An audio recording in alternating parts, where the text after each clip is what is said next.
Welcome back. Thank you for staying with us. On Wednesday, the 19th of June, tickets will go on sale for the 3rd annual St. Lucia Roots and Soul. The festival, slated for the 23rd to the 25th of August, follows Carnival on the St. Lucia Summer Festival's calendar and forms part of the schedule of activities set to continue the celebration of the island's 40th anniversary of independence. St. Lucia Roots and Soul will kick off on Friday, the 23rd of August at the new indoor venue, The Ramp on Rodney Bay, from 8:30 p.m.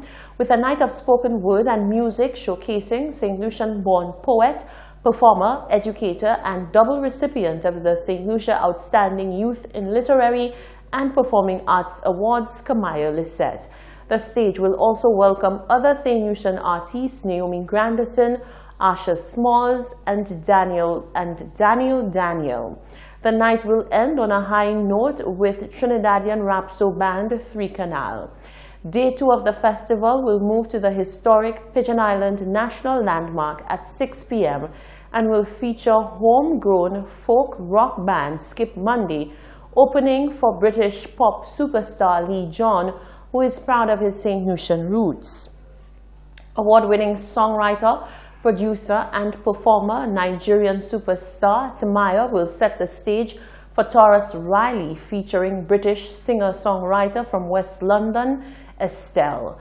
The final day of the festival will also be staged at the Pigeon Island National Landmark from 4 p.m. and performers will include Zamani, Sherwin Dupes Bryce, Genuine, and Grammy Award winner Maya, ahead of headline act UB40 featuring Ali Campbell and Astro.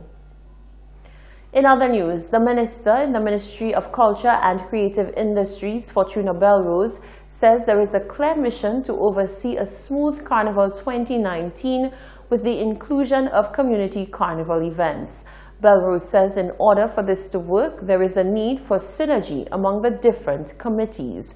She goes further on to say that there are local government councils in the various communities who are hard at work ensuring that this happens.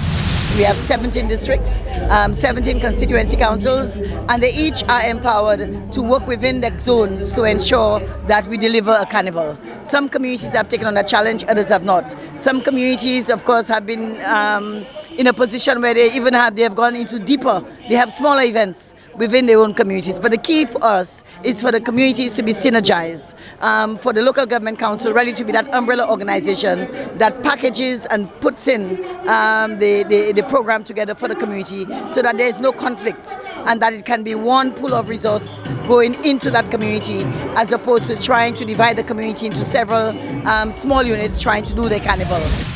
Belrose says the hope is to see every community receive equal opportunities to enjoy the carnival season. I think the object for us as a government is to ensure that St. Lucians, yes, participate, but when we do so through our national programming, is to ensure that each zone, each district, you understand, has a package of programs that is well strung together with synergy coming through at the community level.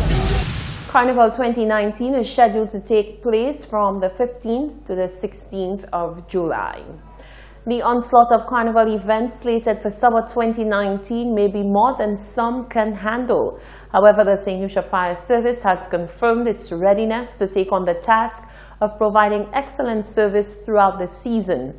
Noting that manpower may be an issue, the St. Lucia Fire Service says measures are being put in place to work around that shortcoming. Solange Alfred reports. A jam-packed summer promises to ignite the performance of St. Lucia Carnival, with all hands on deck to make the 2019 festivities one like no other. The brave men and women of the St. Lucia Fire Service say they too are all in.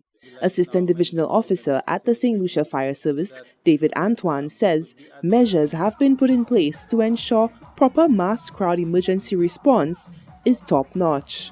We are aware that the carnival season is fastly approaching, and we as a department making all the necessary preparations, mobilizing our men, giving them the necessary training so that we could be at those events and adopt best practices when it comes to safety of patrons and others alike who will be involved in those events. This calls for mass crowd events, and we have to be prepared, and we have taken those measures to be involved and be prepared so that we could respond to those incidents as they happen. Will the number of trained personnel be sufficient to take on the back-to-back action-packed summer outlined by Event St. Lucia and other stakeholders? Antoine says, no matter the schedule, the SLFS will work towards elevating all aspects of their service, despite the fact that their manpower is already a negative factor. As you know, with the constraint on our manpower, we try to measure up to the occasion and see that persons are deployed, trained individuals, fire officers, emergency medical technicians also, so that we could do a good job when it comes to manning those events. With more than 90 events slated for the carnival season starting from June 1st to August 26th, the SLFS has committed their time and effort to ensuring a safe and enjoyable carnival experience for all patrons and onlookers. Reporting for Hot 7 News, I am Solange Alfred. Prime Minister Alan Chasney is currently attending the 4th sitting of the OECS Assembly at the Parliament Building in St. John's, Antigua and Barbuda. The session will include statements on the occasion of its accession to the revised Treaty of Bastille by Guadeloupe and on the election of St. Vincent and the Grenadines to the United Nations Security Council. Heads of government of the OECS are also expected to receive updates from member states on recovery efforts and delivery of aid pledges in the aftermath of Hurricane Irma. Discussions will include climate change action in the OECS and de-risking in the region and the potential loss of correspondent banking relations. The agriculture sector is showing expanded growth, and the review of the output of most subsectors shows high level of production. That's according to Agriculture Minister Ezekiel Joseph. This formed part of a report to Parliament on Tuesday by the minister, who noted that notwithstanding the challenges in the sector, things are improving. Minister for Agriculture Ezekiel Joseph referenced the Banana Production Improvement Project, BPIP, along with the financial and technical assistance from the government of Republic of China, Taiwan, as one such program. The minister added that with the positive impact of the Banana Production Improvement Program, the stakeholders are projecting a weekly export production of 17,000 boxes, barring any negative impact of climate change and, of course, the introduction of any new pests or disease. The minister noted that there are presently over 290 farmers wanting to be Euro GAP certified. The certification is necessary to allow these farmers to sell farm trade bananas on the UK market. Presently, the system allows certification for only 10% of the total number global GAP certified farmers per year. Stakeholders are in discussion to see what can be done to assist these farmers who are on the standby list. The Agriculture Minister also reported on a recent trip to the UK led by the Prime Minister and with officials from the Ministry of Agriculture. This was triggered after Winfresh informed the National Fair Trade Organization, NFTO, that they can only guarantee 6,000 boxes weekly of fair trade fruits, of which over 4,000 boxes are small fingers. The minister reported that the supermarkets in the UK are interested in more small fingers and organic fair trade fruits.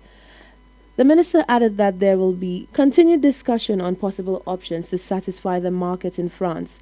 There will also be a training program to be implemented for packers, inspectors and farmers to address quality issues, and there is a need to review inspection operation at the IRDCs, and a meeting of stakeholders will take place to decide on the way forward to undertake the branding initiative. Reporting for Hot 7 News, I am Rochelle Gonzalez.